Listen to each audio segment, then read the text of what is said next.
desde desde nuestros pasados comunes y desde nuestros desafíos regionales. Dicho eso, les contamos también que el lunes vamos a partir un taller sobre estrategia de marketing digital para proyectos culturales. Está súper interesante, lo hace Claudia Díaz, ella es periodista y jefa de marketing digital del Teatro Municipal de Santiago. Y está diseñado este curso en 4 clases que van a entregar herramientas prácticas para desarrollar mejor los proyectos culturales.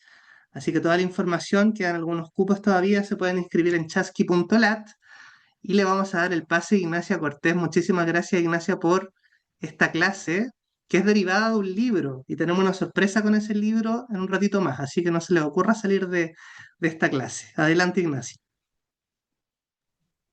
Bueno, muchas gracias Nicolás, muchas gracias a la Escuela Chasqui por haberme invitado a presentar parte de lo que fue mi investigación doctoral que realicé hace algunos años atrás y que producto de esta investigación también, como tú muy bien comentabas, ¿no? Tenemos un libro aquí que ya les vamos a dar más pistas sobre este libro que se titula Movimiento Andino, Danzas, Cuerpos y Repertorios de Protesta en la Ciudad y que fue editado por Ediciones Universidad Alberto Hurtado en la colección de antropología. Agradezco también a quienes están presentes en esta sesión.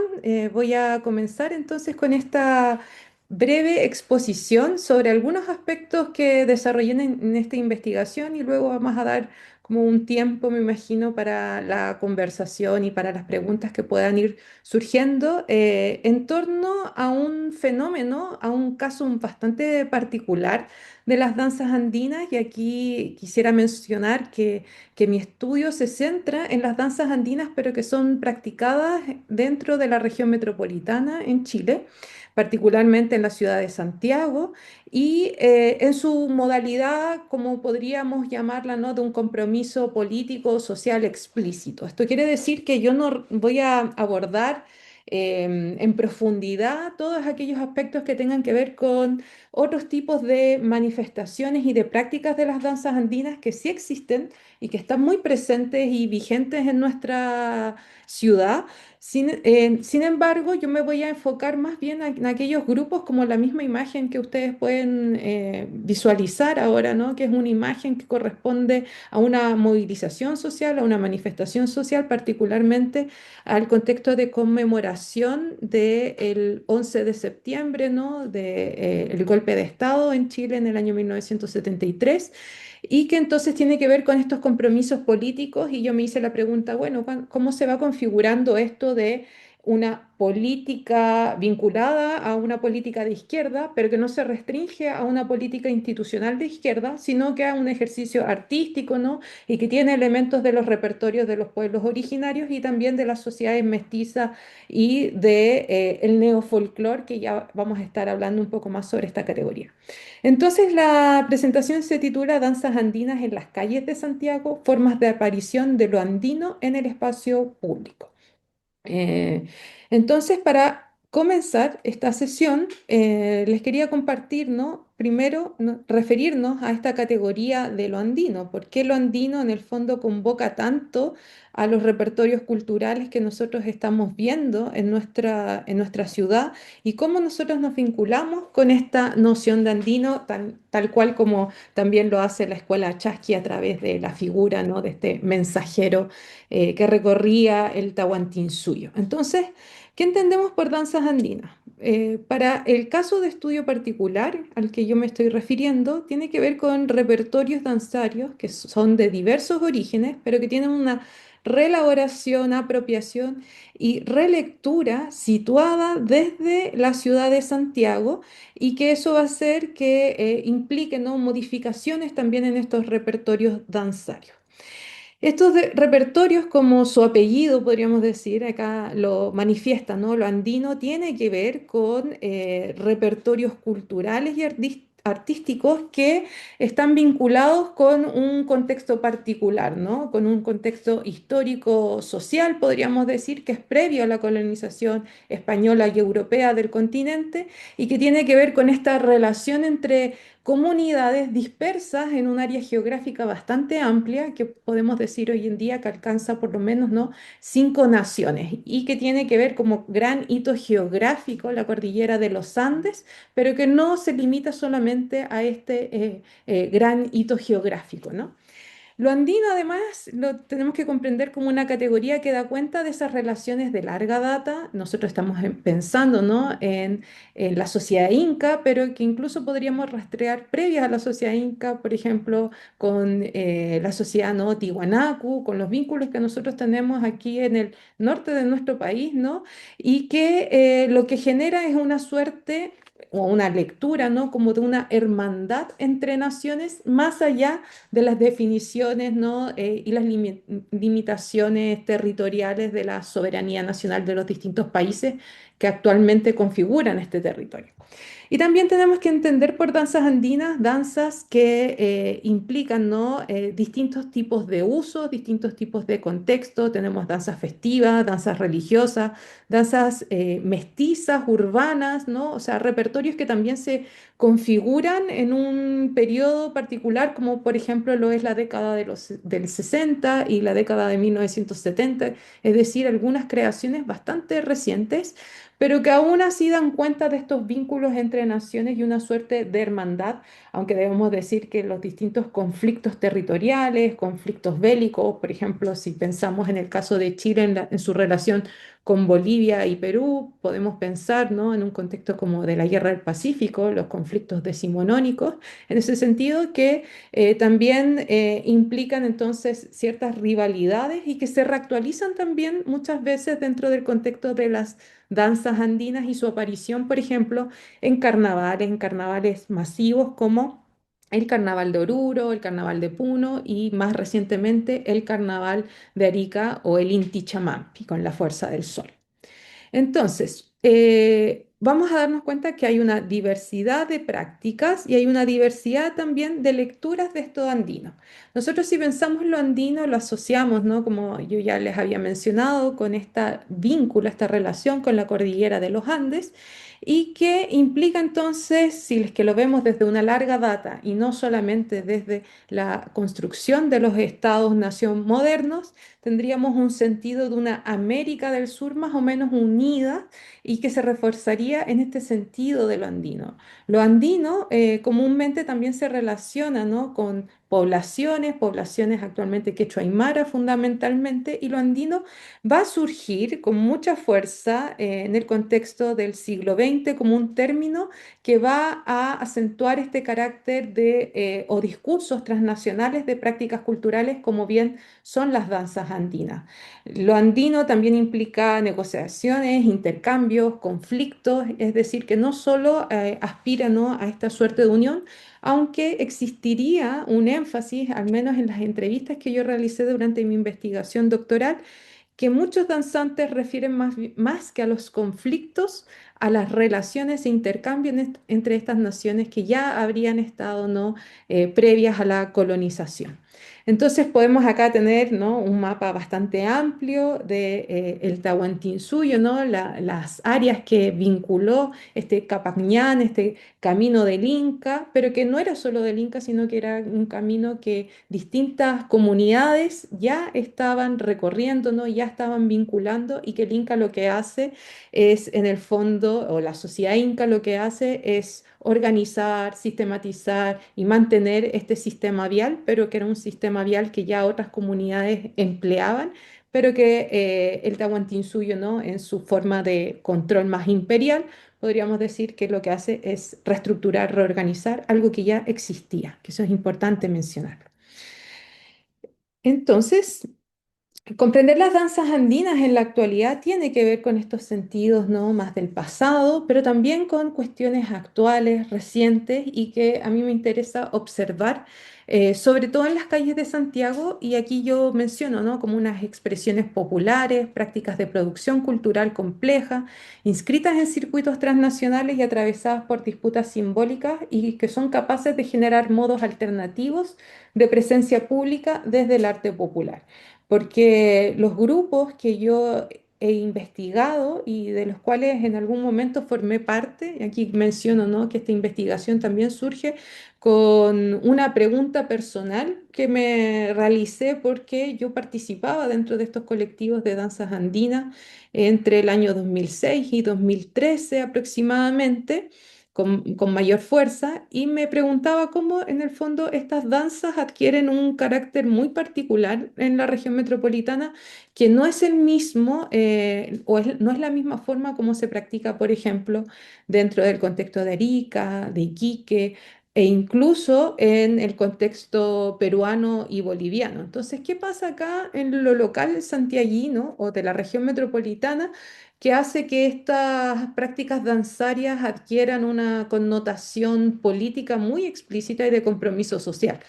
Esto también, y aquí menciono, ¿no?, en las presentaciones que he realizado en distintos congresos, hay veces que investigadores e investigadoras también se cuestionan esto y hay críticas, lógicamente, a un circuito que podríamos decir un circuito santiaguino comprometido políticamente, que lo que hace es modificar demasiado estas danzas y que en el fondo también eso genera en algunos sectores un cierto rechazo o cuestionamiento. Pero más allá del rechazo y el cuestionamiento, a mí me interesaba poder valorar y reconocer estas configuraciones culturales que son bastante particulares y de las cuales ya se ha escrito.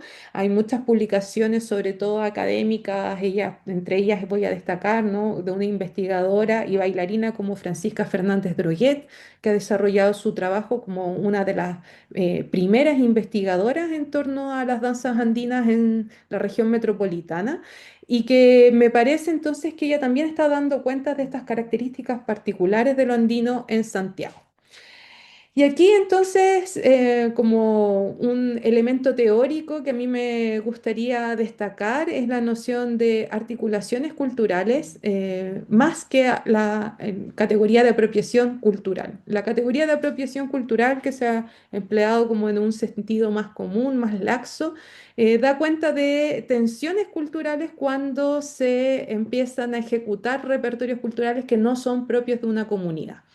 No desconozco esta categoría y que es muy operativa para ciertos casos, ¿no? Particularmente, por ejemplo, podríamos pensar el caso de los imaginarios visuales de las comunidades Selknam y cómo esta se ha desvirtuado incluso en marcas de distintos tipos de productos, ¿no? Y que desvirtúan por completo, por ejemplo, la simbología y los sentidos rituales de la pintura corporal, sobre todo, ¿no?, en el caso de la celebración del Jaín.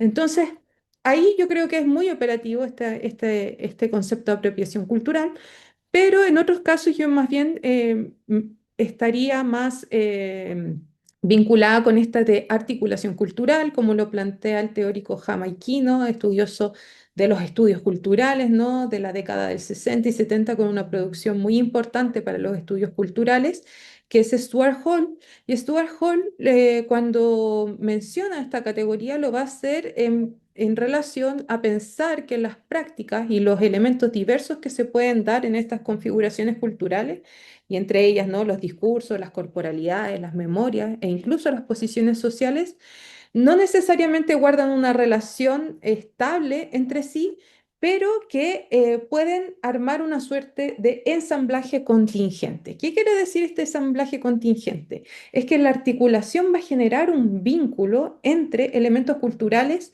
que pudiesen ser incluso antagónicos o muy diversos, muy distintos, pero que al articularse van a crear, ¿no?, un elemento nuevo pero que está vinculado a la contingencia, a su contexto. Puede que esa articulación sea una articulación muy fuerte y que genere, ¿no? Un cambio y un nuevo producto cultural o una nueva práctica cultural, pero también podría ser una articulación que en el fondo logre desarticularse y que no se sostenga en el tiempo. En el caso de las danzas andinas en Santiago, yo planteo, ¿no? A partir de la investigación, que hay una articulación muy potente entre los repertorios de las comunidades de pueblos originarios del norte del país, pero también de Bolivia y de Perú, además de estas danzas folclóricas que surgen dentro del contexto del desarrollo del neofolclor boliviano y sobre el cual también me voy a detener. Y el neofolclor boliviano, aquí para mencionar también dentro de la investigación, un investigador boliviano como Mauricio Sánchez Pazzi, él lo va a caracterizar como un momento, nosotros también tenemos neofolclor chileno, neofolclor venezolano, ¿no? ¿A qué se refiere esta práctica? ¿Por qué neo? ¿No? ¿Por qué es nuevo folclor?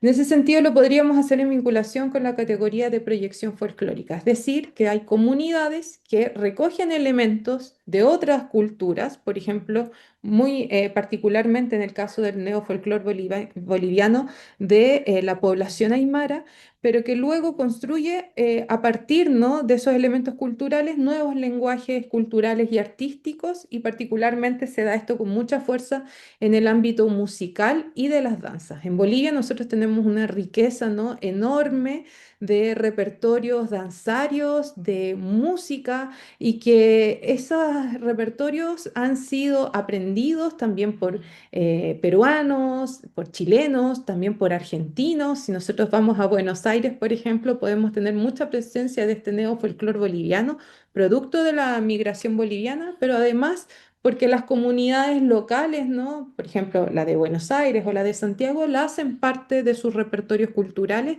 y aparecen en las manifestaciones sin necesariamente ser, ¿no? representantes de una comunidad como la comunidad aymara o de la comunidad quechua o de la comunidad migrante boliviana, sino que la cultura también se comparte. Entonces, el neofolclor boliviano, nos va a decir Sánchez Pazzi, implica una transformación de la música popular boliviana impulsada por músicos urbanos desde mediados de la década de 1960 y que va a ser recepcionado muy fuertemente por un público juvenil. En ese sentido, el público juvenil que empieza a ver en estos lenguajes, ¿no? tanto musicales como coreográficos, empieza a ser como una suerte de moda también. El neofolclore entonces está implicado con los elementos culturales de poblaciones indígenas, pero no son ajenos también a la música más mainstream de la época o la música no incluso que podríamos decir que tiene elementos del pop y el rock, ¿no? Y que estaban escuchando también a los Beatles mientras que estaban leyendo los elementos, ¿no? culturales de las poblaciones de pueblos originarios. Entonces, es así como entre, sobre todo las capas juveniles de la clase media boliviana, una clase media vinculada fundamentalmente a la ciudad de La Paz, empiezan a crear lenguajes musicales. Entre ellos nosotros podemos identificar el caporal, el tinku, a los cuales también me estaré refiriendo.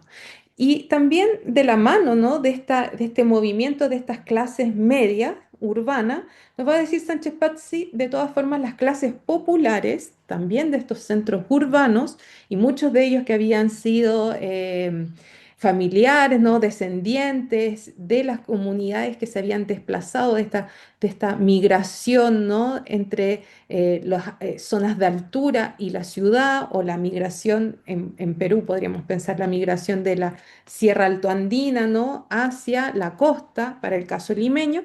Tenemos entonces que en esos movimientos también las comunidades populares, en esos lenguajes nuevos del neofolclor boliviano, van a encontrar elementos de expresión identitaria, y por tanto empieza a haber un boom en las calles, podríamos decir, de distintas pasacalles, fiestas populares, donde se empiezan a integrar estos lenguajes musicales. Aquí hay agentes culturales tanto de las clases medias, públicos juveniles y públicos vinculados a las universidades, que empiezan entonces a configurar todo este movimiento del neofolclore boliviano y que impacta de tal forma que las capas populares también lo hacen suyo, porque también les pertenecían si es que pensamos en esas relaciones con elementos culturales de la población indígena.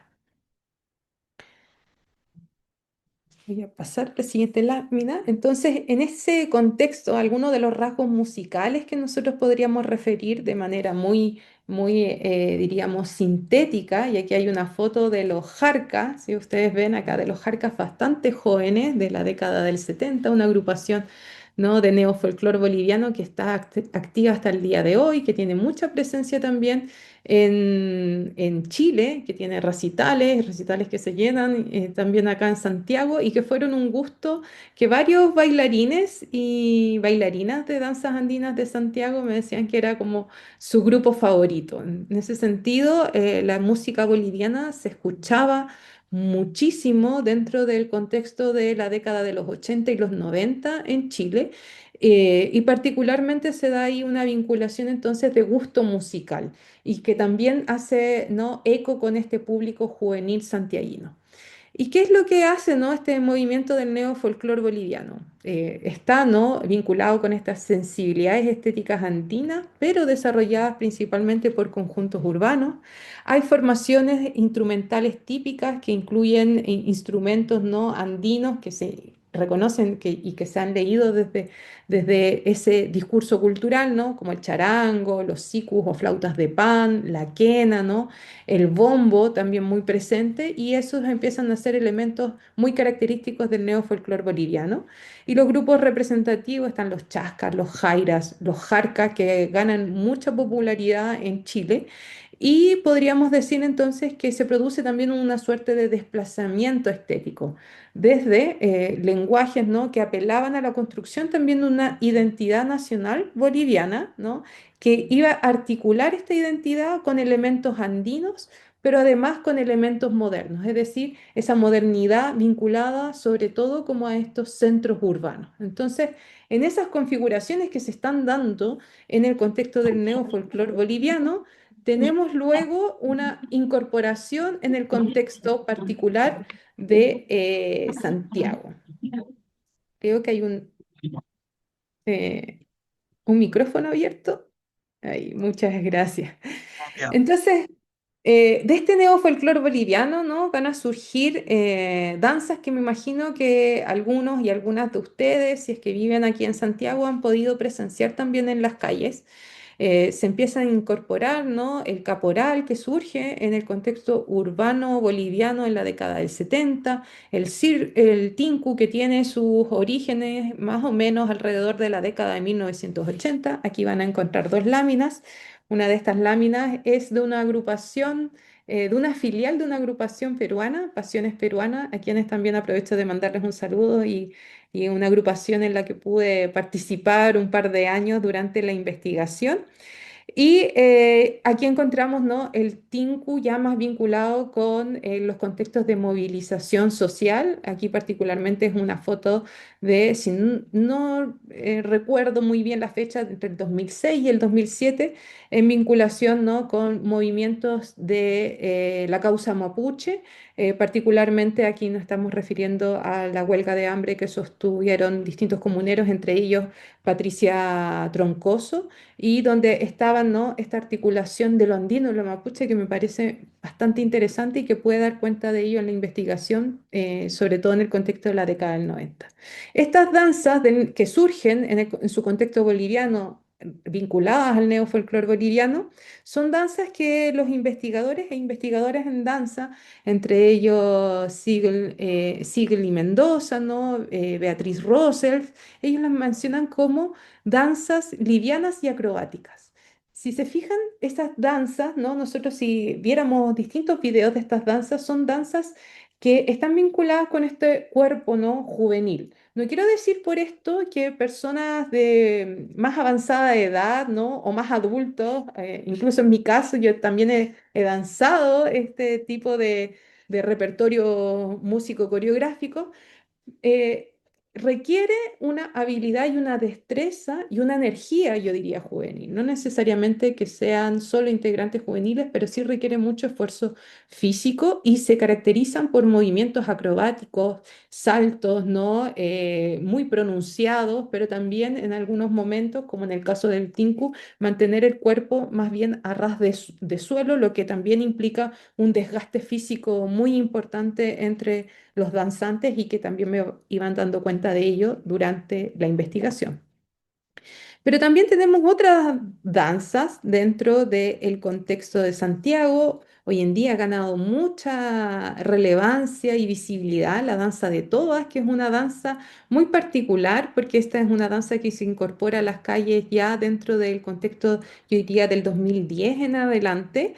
Y estas imágenes son unas imágenes que yo tomé del pasacalle que se realiza por el Día de Bolivia, la celebración de la Virgen de Copacabana en agosto. Y en estas imágenes que ustedes pueden ver son ya elementos culturales que la danza de toa, antiguamente también conocida o que tiene elementos de la danza de los chunchu, que son los habitantes de la selva, es una construcción sobre el otro. Y es una construcción que supone, ¿no?, que la población andina de altura está haciendo una lectura, además de esta población de la Amazonía, población de la selva. Sin embargo, dentro de su creación y su forma de lenguajes plásticos dentro de la proyección folclórica o el neofolclore boliviano, adquiere, ¿no?, una connotación más de espectáculo, de pasacalle, de incluso una representación que está vinculada también a estereotipos sobre la selva.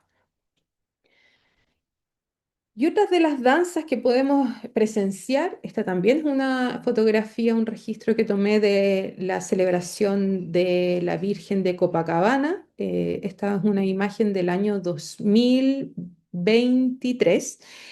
Aquí tenemos la presencia, ¿no?, de la morenada y la diablada, que son danzas que se reconfiguran dentro del neofolclore boliviano, pero tienen una larga historia que incluso podríamos situar, ¿no?, como lo dice Rosels, ¿no?, dentro del contexto del siglo XVIII, del siglo XVII incluso, o sea, como un contexto colonial tardío y con mucha influencia hispana, pero con una relectura y reapropiación también de las comunidades indígenas y mestizas del periodo. Y la danza de la morenada no se caracteriza por estos saltos acrobáticos. Se caracteriza más bien, como va a decir Laura Fletti, ¿no?, como una danza de bloque, una danza asociada al esfuerzo físico y a saber portar el vestuario. Quienes han bailado danza como las morenadas saben que el vestuario y este vestuario de las polleras, ¿no?, de las mujeres son vestuarios muy pesados, son vestuarios costosos además y que están vinculados a una idea de prestigio y poder económico de las clases populares, como nos va a decir Mauricio Sánchez Pazzi, ¿no?, con esta categoría, ¿no?, del cholo, la identidad chola, cómo se va construyendo no solo desde un estigma y una forma de discriminación racial muy fuerte a partir de esta categoría, sino como una incorporación o relectura de estas clases que fueron discriminadas y que luego las dotan, ¿no?, de un poder simbólico y pueden entonces subvertir esta posición de inferioridad a partir de esa incorporación y que tenemos una danza que incluso los vestuarios son bastante costosos, entonces no cualquiera baila danza, ¿no?, como la morenada. Y esta asociación al prestigio económico o al poder económico también está vinculado al desarrollo, ¿no?, de la minería en Bolivia, que es uno de los, diríamos, sectores sociales, los mineros, ¿no?, con mucha fuerza y que durante el siglo XIX también adquiere, ¿no?, mucha notoriedad dentro de los discursos de la nación boliviana. Otra de las danzas que se pueden presenciar, ¿no?, es la diablada, que es una diablada, más bien una diablada que la ejecuta una fraternidad, una agrupación del contexto nacional, que es la fraternidad Ayllu, una diablada entonces que, al igual que la morenada, implica, ¿no?, comprender estas danzas que si bien son siempre sujetas, ¿no?, a transformaciones, a cambios en el tiempo que tienen esos orígenes más bien coloniales tardíos, como ha demostrado la investigación. Las danzas andinas y el neofolclore, entonces, nosotros las debemos pensar también como lecturas sobre las identidades nacionales, las identidades de género. Por ejemplo, los bloques muchas veces se diferencian entre un bloque femenino, un bloque masculino, aunque hay algunas figuras que en el fondo están como entre medio de estas categorías binarias de género. Por ejemplo, la figura de la macha dentro de, o la machita, como se le conoce, ¿no? En el caporal, que esta figura femenina, muchas bailarinas que son mujeres, pero que portan la indumentaria, el vestuario de los caporales, que serían los hombres de estos bloques. Entonces, esos lenguajes más masculinos, que también a través de estas figuras pueden entonces desestabilizar estas categorías tan fijas de género. Las danzas del neofolclore también tienen que ver con posiciones, ¿no?, étnicas, posiciones sociales, clases sociales, donde el prestigio y el poder también está en juego en términos simbólicos, pero también en términos materiales y económicos bastante concretos.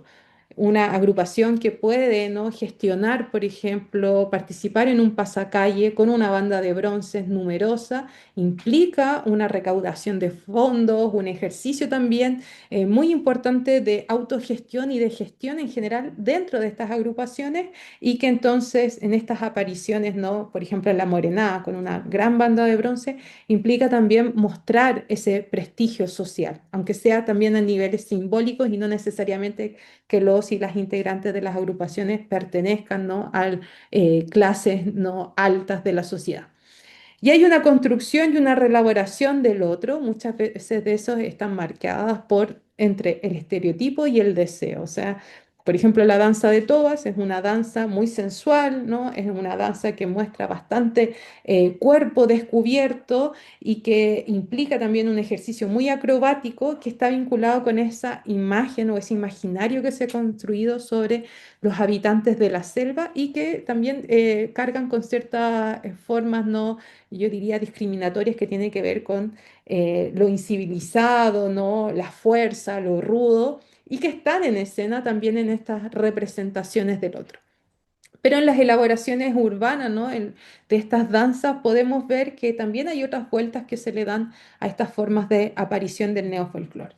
Y luego tenemos otro tipo de danzas, que son más bien danzas que podríamos pensar como danzas tradicionales, danzas de comunidades indígenas, o como lo dice Sigli Mendoza, ¿no?, como estas danzas autóctonas que no necesariamente responden a estas lógicas del neofolclore, y que son danzas asociadas al ciclo agrícola y al ciclo ritual de las comunidades andinas, y en épocas particulares se van a danzar. No todas las danzas se practican de igual forma durante el año, aunque en el espacio urbano eso ha ido mutando, y acá tenemos, ¿no?, danzas como la tarqueada, la sicuriada. Aquí estamos frente a la presencia de una danza de moceños, de la moceñada. Entonces, son elementos que hablan más de esos lenguajes más tradicionales y no son con la presencia, por ejemplo, de las bandas de bronce, sino con aerófonos andinos tradicionales, y entonces que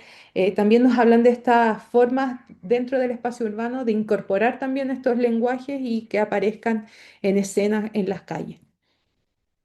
Aquí es importante entonces mencionar, ¿no? Y Sánchez Pazzi piensa cuando hablamos de estos lenguajes que son de Bolivia, que son reincorporados en Chile, que son formas, ¿no?, culturales populares, y que a él le parece bastante interesante, ¿no?, y que ha sido poco estudiado, aunque ahora a través, ¿no?, de esta investigación, pero también de otras investigadoras en Chile, pero también en Perú, en Bolivia, están viendo, ¿no?, esas relaciones transnacionales y esas relaciones que merecen una mirada muy particular y que escapen, ¿no?, sobre estas ideas muy cerradas sobre el patrimonio, a quién le pertenece, ¿no? ¿El patrimonio cultural le pertenece a una nación o es más bien de quienes practican esta danza? Entonces, en Santiago yo empecé a ver como casos muy particulares de aparición en el contexto santiaguino, y que podríamos situarlo dentro de contextos de carnavales barriales, carnavales populares barriales, carnavales callejeros, pasacalles de fechas relevantes para, por ejemplo, la población migrante, como el Día de Bolivia, pero también el Carnaval Sin Frontera, que es organizado, ¿no? Por comunidad inmigrante. Entonces vemos que las danzas andinas tienen espacio en distintos contextos, con distintos objetivos de danza, pero a mí me interesaba mucho este contexto más político y social que nosotros podríamos incluso ver en el cine documental chileno. Si repasamos algunos de estos documentales, vemos presencia muy fugaz, ¿no? Como una huella, podríamos decir, que deja estas imágenes que son muy potentes dentro del contexto de las movilizaciones, particularmente el Tinku. Aquí hay una imagen, ¿no? Extraída del documental La muerte de Pinochet del año 2011 de Osnovikov y Perut, pero también en este otro documental que trata sobre la dictadura y las relaciones entre Italia y Chile, que se llama Santiago, Italia, que del año 2018, donde vemos también el tinku, que sería como la danza que ha adquirido una notoriedad mucho más importante dentro del contexto de movilización social y que se vincula, por un lado, a sus orígenes, ¿no? Vinculados a las batallas rituales del Tinku en comunidades aymara, pero también en comunidades quechua. Y el Tinku entonces como un símbolo de fuerza, de confrontación, ¿no? De conflicto, y que luego dentro del neofolclore boliviano fue construido como una danza folclórica, pero que sus orígenes nosotros deberíamos decir que son orígenes rituales vinculados a ejercicios de violencia, pero una violencia que también busca un equilibrio comunitario.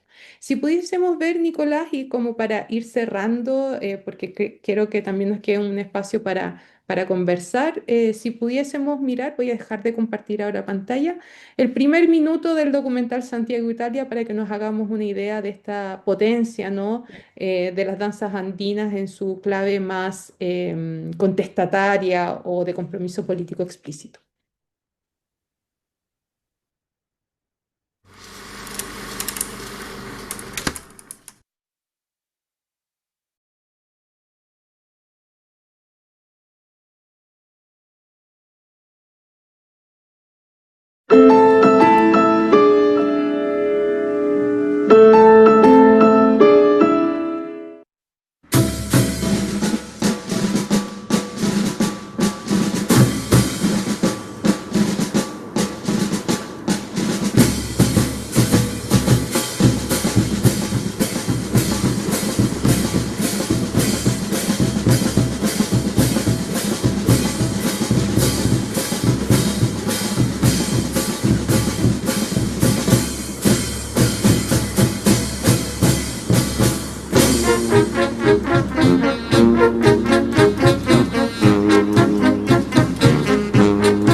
Sincrónico.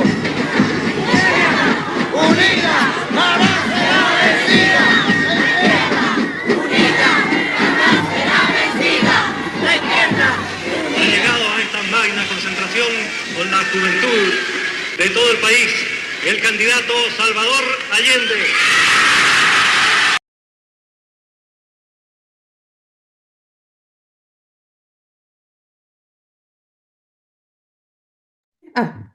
Reactivé el audio. Ahora sí, Ahora sí, sí. muchas gracias por compartir esas imágenes. Esas Ujú. imágenes condensan, ¿no? Como esta idea que yo estaba presentándoles de lo andino en su asociación a lo político. Y acá me parecía muy relevante decir que empieza esto con mucha fuerza a construirse dentro del contexto de 1990. No sé si están viendo la presentación porque cambió un poco la visualización Estamos de viendo tu de mi equipo. escritorio y ¿Sí? parte de la presentación. Perfecto. Entonces voy a ampliar. Ahí sí. Ahí sí, sí. Entonces, bueno, esta investigación tuvo como objetivo, ¿no? Dar un poco de respuesta a cómo se va articulando la manifestación política con estos lenguajes andinos en el contexto santiaguino. Este documental me pareció muy iluminador en su comienzo. Hay una imagen de la marcha del 11 de septiembre, ¿no? La marcha conmemorativa, y luego vienen imágenes de movilización social en el contexto de la unidad popular. Entonces, esos vínculos y esas formas tan explícitas, ¿no? de aparición política son las que yo busqué desarrollar en este libro Movimiento Andino, en un libro que se concentra mucho en la década de los 90 y cómo las primeras agrupaciones en el contexto santiaguino empiezan a generar estos compromisos políticos. Muchas de estas agrupaciones también guiadas por danzantes andinos, danzante ¿no? Cristian Guamani, Roberto Carrera, Cristian Quechua, Roberto Aymara, y que vienen de la ciudad de Arica en distintos momentos de su trayectoria biográfica, llegan a la ciudad de Santiago y aquí empiezan a conformar las primeras agrupaciones.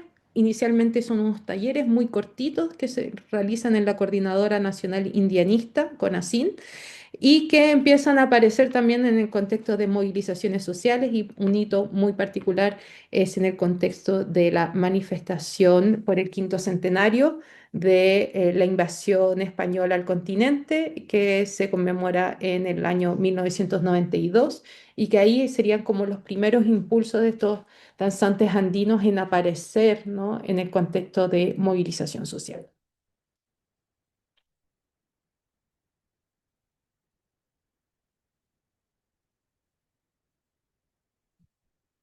Bien, dejo hasta ahí para poder conversar un poco, que tengo algunas otras láminas de presentación, pero me gustaría que pudiésemos abrir ahí la palabra y vincularlo a esta sorpresa que le teníamos con Nicolás. Qué interesante esto, invasión española al continente, ¿no? Cuando a uno le preguntan qué pasó el 12 de octubre de 1492, se habla de descubrimiento de América, encuentro de dos mundos, también me gusta este concepto de invasión española al continente. Ujú. Queremos abrir los micrófonos. Ignacia les va a contar de una sorpresa que gentilmente tiene para ustedes porque han querido participar con tanto entusiasmo hoy día.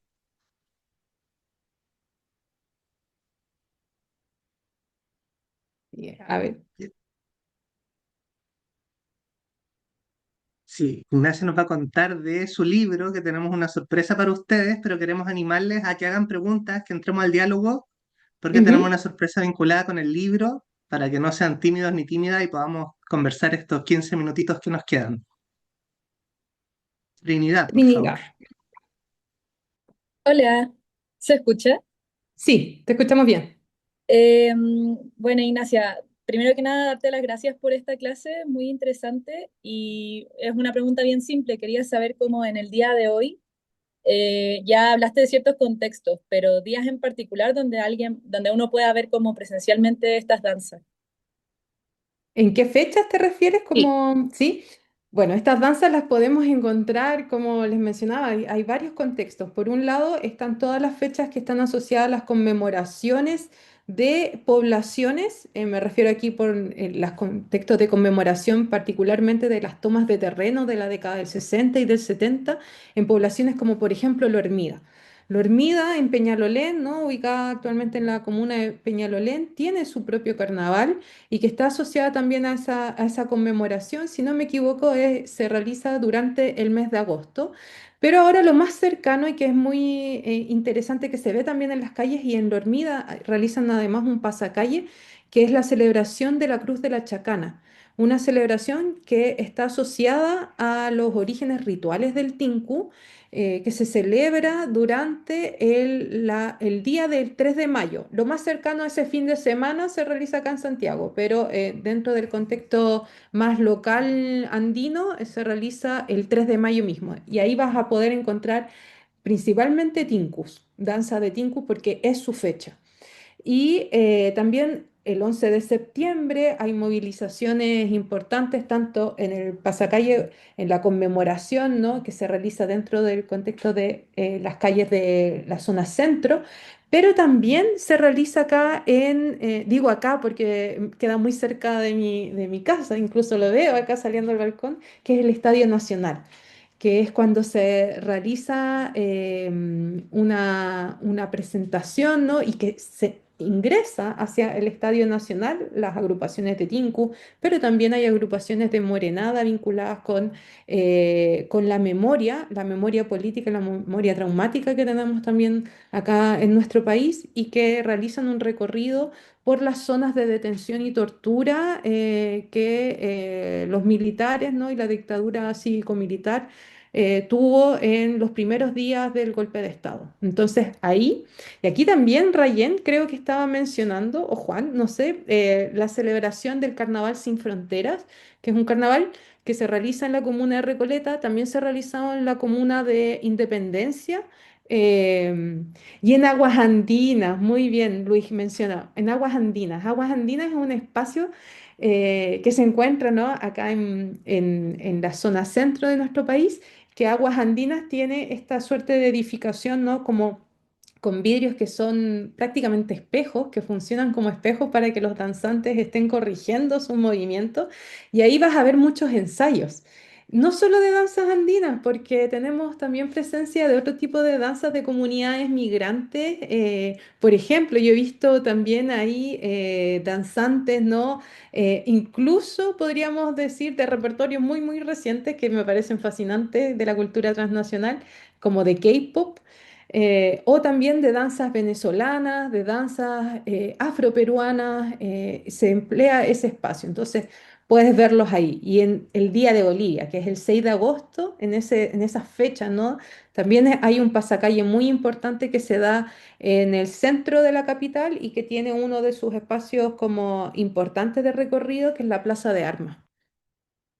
Pero son muchos. Podríamos seguir toda la noche mencionando en la población La Pincoya, en la población La Legua, en la población Los Copihue, en la Florida. O sea, es una presencia muy importante de este tipo de agrupaciones en asociación también con otros repertorios y escuelas carnavaleras, la Escuela Carnavalera Chinchín Tirapié, la Remolino, entre muchas otras. Ya, genial, muchas gracias. Pues nada, Trinidad. Ignacia, yo quisiera, a mí me sorprendió mucho el Carnaval San Antonio de Padua. Me gustaría ver si podemos hacer doble clic acá como santiaguino y Ujú. también animar a las personas que hagan preguntas porque tenemos una sorpresa, así que aprovechen de levantar la manito y preguntarle a Ignacia. eh, Hay una muy linda sorpresa. Aquí en el chat, Rayán está mencionando que no puede. Muchas gracias, Rayán, por escucharnos desde el metro. O sea, sí. Ella dice: el año pasado empecé a danzar tinku y ha sido hermoso. Ya en mayo se viene la chacana. Y muchas gracias, Ignacia, por la clase. Es importante también saber lo que danzamos. Muchas gracias, Rayán, Ah, a ti por tu comentario y por tu persistencia en el metro.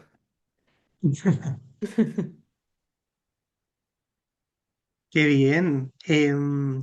Bueno, y estos espacios, ¿no? El carnaval, y te quería aprovechar de preguntar también, Ignacia, como por la...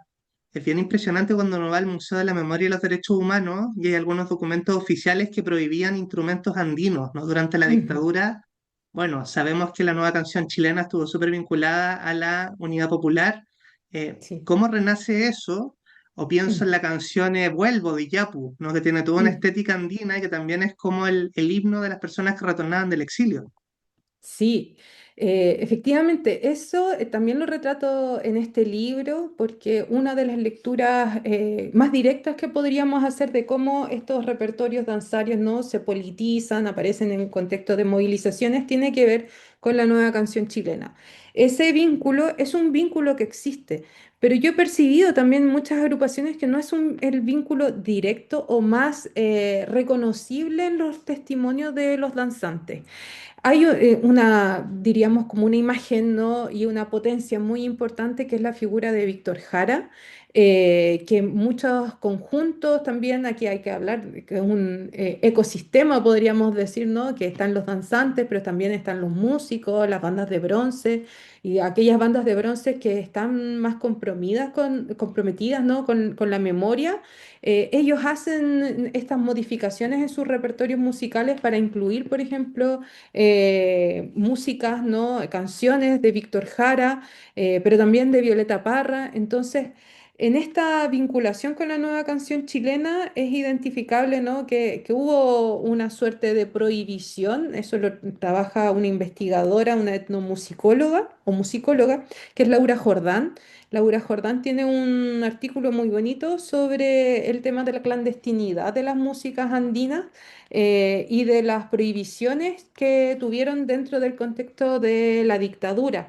Si bien hay distintas posiciones, es que hubo una prohibición más bien implícita, otros más explícita, de estas músicas andinas y estos instrumentos andinos que estaban fuertemente vinculados con la UP, porque tenemos que pensar que la nueva canción chilena estaba incorporando estas sonoridades andinas y que tenían que ver también con este boom de lo andino en una que lo desarrolla, ¿no? El musicólogo chileno Juan Pablo González, que tiene que ver tanto con la industria nacional musical, pero también con una industria transnacional musical, porque muchas de estas agrupaciones estaban circulando en Europa, particularmente en Francia, y ahí se hicieron grabaciones también que iban construyendo esta idea de lo andino dentro de la música.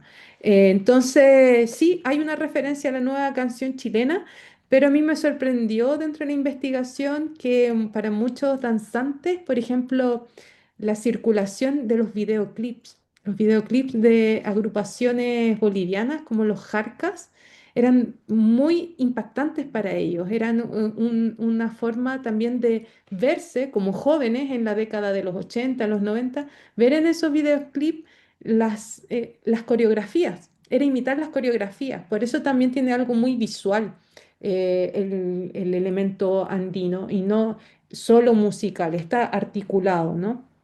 Y en eso creo que cautivó a muchos y a muchas.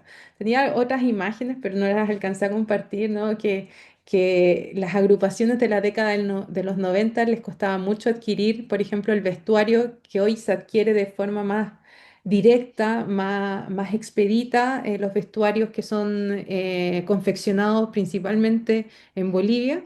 En ese entonces lo que hacían los danzantes era tratar de copiar los trajes, dibujarlos, hacer bocetos y luego hacerlos ellos mismos. Entonces había como una estética muy local y que era con las telas que podían conseguir, que no eran las mismas que se podía conseguir en el circuito del neofolclor boliviano. Y Estefanía tiene una pregunta. Hola Ignacia, ¿cómo estás? Hola, Estefanía. Hoy, gracias primero por la presentación y acá a la Escuela Chasqui también por el espacio. Te quería preguntar que algo mencionaste un poquito, si podías profundizar en esa idea de que a veces hay como ciertas críticas de estas danzas que se hacen como en el espacio público urbano, contemporáneo, si lo podemos poner Sí, como... sí. entonces, como cuáles son esas críticas y qué piensan estas agrupaciones frente a esos discursos más tradicionales, como cuál es el diálogo que pasa ahí.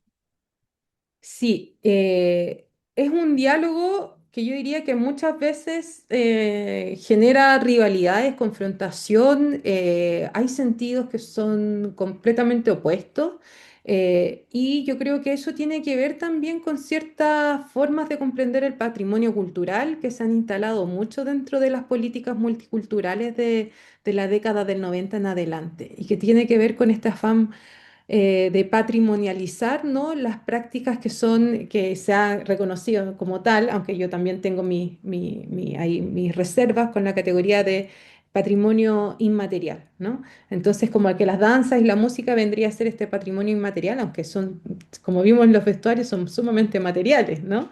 Entonces, en ese afán de patrimonializar, aquí hay un autor que a mí me gusta mucho, que es un sociólogo boliviano, Carlos Macusaya, que en su libro Batallas Culturales, él plantea que es necesario pensar nuestros vínculos más allá de la idea de patrimonio como una forma de enclaustrar, ¿no? Y de asociar a ciertas comunidades la pertenencia de algunas prácticas y la no modificación de esas prácticas además. Entonces dice, bueno, si a veces nosotros estamos defendiendo declaratorias, ¿no? De la UNESCO, por ejemplo, el caporal o el tinku es patrimonio inmaterial de la nación boliviana y por tanto no lo puede realizar bailarines en otro contexto nacional. Eso para Macusaya, y que yo creo que sintonizo con él mucho, ¿no? Es una forma de limitación y de una manera de no construir un diálogo entre comunidades que teniendo sentidos distintos sobre las danzas se pueden vincular. Y en ese poder vincularse, ¿no? Y en esas críticas que también he recibido, que son críticas súper, yo creo que importantes, no, no quiero decir con eso que las desconozco, ¿no? O que en el fondo entre en una rivalidad, sino que al escucharlas también atiendo a que, que hay también elementos de desigualdad social que no es posible, ¿no? Soslayar, que es necesario considerar que a veces estas prácticas, ¿no? Incluso dentro de Bolivia, nos va a decir Sánchez Pazzi, para algunas comunidades de danzantes que danzantes de las clases altas incorporen esos lenguajes, lo que hace es restar a estas dinámicas populares. Particularmente yo diría que el caporal, porque el caporal representa, dentro del contexto boliviano, representa también lenguajes vinculados al prestigio y al poder. Ciertos políticos también han aparecido, que son políticos no desvinculados, no son necesariamente tan vinculados con las comunidades no de danzantes, aparecen no dentro de los contextos de carnavales masivos o de entradas masivas, entradas folclóricas masivas, aparecen con estos caporales. Entonces, también aquí hay un discurso simbólico y político importante que nosotros tenemos que analizar. Y en ese análisis, yo siento que no hay que cerrar la discusión, hay que abrirla. Yo siento también que hay que abrirlo a tanto esas posturas que pueden ser más tradicionales, pero que esas posturas tradicionales también nos invitan a reflexionar sobre ciertas formas y visiones de comprender lo que ocurre en la práctica cultural. Por eso yo no hablo tanto, o si lo mencioné, lo hice de forma no muy ligera, objeto cultural. Son prácticas y como prácticas van a ir mutando, se van a ir transformando. Son prácticas, es algo que se ejecuta por comunidades que dialogan y que también tienen tensiones. Y aquí una anécdota, yo bailé en un carnaval como el Carnaval de Puno en Perú, fuimos con Tinku. Nos invitaron los Tinku porteños de Puno y ahí hay un diálogo, ¿no? Nos invitaron a nosotros a que participáramos porque ya conocían y había distintos bailarines que tenían un vínculo con Puno y nos invitaron en el año 2010, lo recuerdo perfectamente porque fue antes del terremoto, nos invitaron a bailar en Puno y nosotros cuando fuimos nos enseñaron las coreografías y nos costó muchísimo aprenderlas. Entonces les dijimos, nosotros podemos en el pasacalle bailar nuestras coreografías. ¿Y cuáles son sus coreografías? Y al ver nuestras coreografías se dieron cuenta que nosotros bailábamos un tinku distinto. Y decían, pero ustedes saltan mucho, nosotros no saltamos tanto. Y dijimos, no, vamos a ir con estos saltos. Puno es una ciudad en altura. Entonces, imaginarán que fue difícil y terminamos exhaustos en la participación en el carnaval. Pero ahí hubo una apertura. No hubo, ¿no? Una forma rígida, estricta de comprender que también nosotros teníamos un movimiento acá y que habíamos desarrollado una comunidad de danzantes, una comunidad que también tiene sus propias fricciones y diferencias. Entonces, en esos encuentros, yo creo que en esos espacios poder no ejecutar las prácticas y mostrar que hay un ejercicio creativo de vinculación con estas prácticas es, para mí, al menos como investigadora, más relevante que decir no solo si pertenece a un lugar o no, sin desconocer los orígenes. También, por ejemplo, las agencias de ciertos actores, los caporales, ¿no? Los hermanos Estrada Pacheco, que son muy conocidos. Entonces, conocer esas historias, pero no para cerrarnos, sino para comprender, como aquí muy bien decían, ¿no? Que saber por qué danzamos y cómo construimos también un sentido particular en nuestros contextos sobre por qué lo hacemos. También lo hacemos porque lo disfrutamos y también lo hacemos, yo creo, porque lo valoramos mucho. Qué bonito, muchas gracias, Estefanía. Se nos va el tiempo, quizás para una última pregunta, si alguien se motiva, el momento de ahora o nunca. Y desde ya le agradecemos a Ignacia Cortés Rojas por esta gran presentación. Les recordamos que este es un libro que ustedes pueden adquirir, que fue editado por Ediciones Universidad Alberto Hurtado, y que está súper interesante, ¿eh? Yo tuve la oportunidad de hojear el libro y ahí nació esta invitación, un tremendo trabajo de investigación que ha hecho Ignacia. Ignacia también tiene una sorpresa para ustedes, que ella la tiene que decir. Sí, tenemos dos copias del libro Movimiento Andino para regalar hoy y agradecerles también su participación. Nosotros les haremos llegar, ¿no? Estos libros tenemos dos copias disponibles y luego, si es que quedamos vinculados también a través de los correos electrónicos, podemos enviar la invitación cuando se realice el lanzamiento oficial que vamos a tener ahí en Campus Oriente en la Universidad Católica. Claro que sí. Bueno, Ignacia, cuéntanos quiénes se ganaron los dos libros. Fue entre las personas que participaron.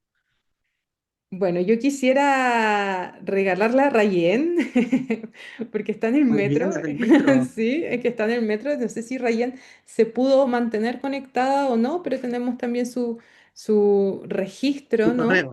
Sí, y también quisiera poder regalar otro libro a... En realidad podemos hacer regalar tres libros. A Qué bien, Trinidad, mira. sí, a ¿Ya? Trinidad también, agradecerle por su pregunta y por su interés en buscar estos espacios donde aparecen las danzas. Y a Luis, a quien ha apoyado desde el chat, ¿no? Mencionando distintas fechas importantes de aparición de danzas andinas. Entonces serían tres Perfecto. copias. Buenísimo. Nosotros les vamos a escribir por interno y vamos a coordinar la entrega de los libros. Muchísimas gracias, gentileza de Ignacia, quien además ha tenido la gentileza de preparar esta clase. Así que todo nuestro aplauso y agradecimiento a esta académica tan abierta, ¿no? En la circulación del saber. Pues eso no siempre ocurre, así que muchísimas gracias, Ignacia, por darte este tiempo.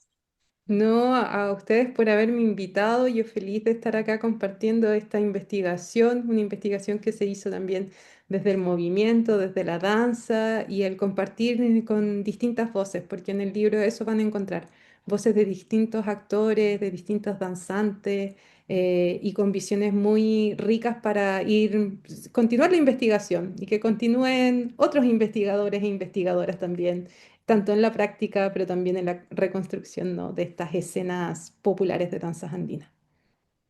Genial, aprendimos mucho y quisiera aprovechar este momento breve para contarles o recordar también que hay una clase gratuita el lunes de estrategia y gestión de marketing digital para proyectos culturales. También se pueden inscribir gratis en chasqui.lat y tenemos una charla muy interesante también sobre leyes de donaciones para proyectos culturales.